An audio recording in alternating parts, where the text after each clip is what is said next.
उत्तरकाशी जिला मुख्यालय से सबसे नजदीकी तहसील डुंडा इन दिनों चर्चाओं में है। वजह है बरसात के मौसम में तहसील भवन की टपकती छत और तिरपाल से ढका रिकॉर्ड रूम। यह वही तहसील भवन है जिसकी कुछ ही महीने पहले पायलट प्रोजेक्ट के तहत भूकंप रोधी रिफिटिंग कराई गई थी। करीब 48,35,000 रुपए की लागत से भवन की मरम्मत का दावा किया गया, लेकिन हकीकत यह है कि पूरा तहसील भवन फिर से जर्जर हालत में दिखाई दे रहा है। बरसात शुरू होते ही तहसील भवन की छत से पानी टपकने लगा। कमरे की सजावट के लिए लगाई गई प्लाईबोर्ड में जगह जगह छेद हो गए हैं। नया डाला गया फर्श उखड़ चुका है। छत पर लगी लकड़ी की कड़ियां सड़ चुकी हैं और पूरा भवन सीलन और पानी से भर गया है। सबसे चिंताजनक स्थिति रिकॉर्ड रूम की है, जहां तहसील क्षेत्र से जुड़े सभी राजस्व रिकॉर्ड, खाता खतौनी और नक्शे रखे जाते हैं। यह रिकॉर्ड अब तिरपाल से ढककर सुरक्षित किया जा रहा है। बड़ा सवाल यह है कि आखिर 48 लाख रुपए की मरम्मत में हुआ क्या है। तहसील के छोटे कर्मचारी दबे स्वर में इस मरम्मत कार्य में घटिया गुणवत्ता और भ्रष्टाचार की ओर इशारा कर रहे हैं। उनका कहना है कि इतनी बड़ी रकम खर्च होने के बावजूद भवन की हालत पहले से भी खराब है। तहसील और ब्लॉक प्रशासन सरकार की सबसे छोटी इकाई मानी जाती है। यही वह जगह है जहां आम नागरिक की जमीन, खेत खलिहान, मकान, दुकान से लेकर पूरी तहसील का इतिहास और भूगोल सुरक्षित रहता है। लेकिन जब वही तहसील भवन जर्जर हो जाए और रिकॉर्ड असुरक्षित हो जाए तो जिम्मेदारी किसकी है? डुंडा तहसील के इस भवन की स्थिति यह दर्शा रही है कि यह कभी भी धराशायी हो सकता है। दरवाजे, खिड़कियां, दीवारें और छत पर लगी चादरें टूटी फूटी पड़ी हैं। सबसे अहम बात यह है कि इस भवन को भूकंप रोधी पायलट प्रोजेक्ट के तहत बनाया गया बताया गया, लेकिन मौजूदा हालत को देखकर इस दावे पर सवाल खड़े हो गए हैं। स्थानीय लोग और कर्मचारी सवाल पूछ रहे हैं कि किस इंजीनियर ने इस भवन का एस्टीमेट तैयार किया था और किस अधिकारी ने मरम्मत कार्य की गुणवत्ता जांचे बिना संतोषजनक कार्य पूर्ति का प्रमाण पत्र दे दिया।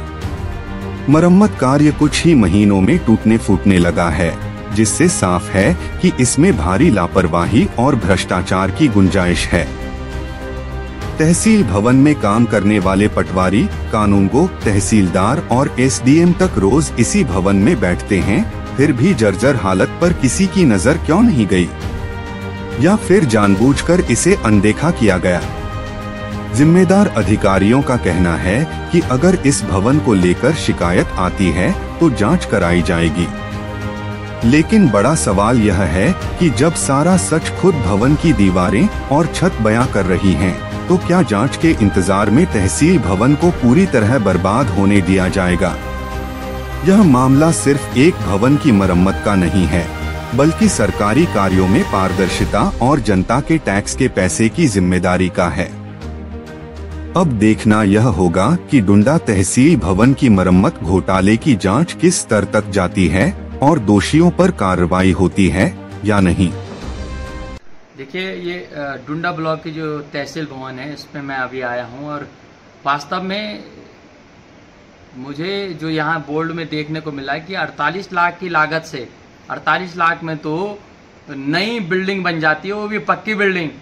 उसके बावजूद भी मुझे तो यहाँ मैंने देखा यहाँ टूटे हुए भी है, जगह जगह जो यहाँ के प्लाई बोर्ड से लेके, यहाँ के लकड़ियों से लेके जितनी भी, और यहाँ की चादर से लेके सारी की सारी टूटी हुई हैं। यहाँ का फर्श टूटा हुआ है।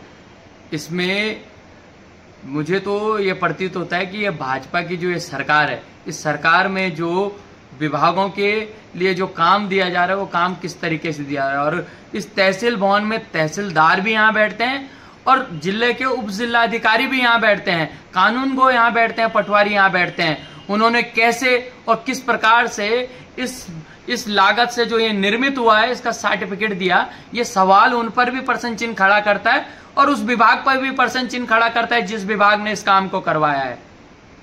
अनियमितताओं की तो हम बात कर रहे हैं, हम तो पूरे प्रदेश सरकार को लेकर के कह रहे हैं कि जो है छोटे से लेकर के बड़े कामों में सारी जगह अनियमितताएं बढ़ती जा रही हैं। कहीं पे मतलब जंगल राज जिसको कहा जाए वो उत्तराखंड में चल रहा है। सब अधिकारी अपनी मनमौजी में हैं, नेता अपने मनमौजी में हैं, कोई मतलब नहीं जनता के सरोकार से कार्यों पर। हाँ, विगत वर्ष जो है ये तहसील भवन की मरम्मत के लिए जो है धनराशि आवंटित हुई थी शासन से, उसमें करीब 1 साल पहले जो मरम्मत कार्य पूर्ण हो चुका है। अगर कोई शिकायत प्राप्त हो रही है जैसे आप संज्ञान में ला रहे हैं तो उसमें हम लोग जो है नियमानुसार कार्रवाई करेंगे।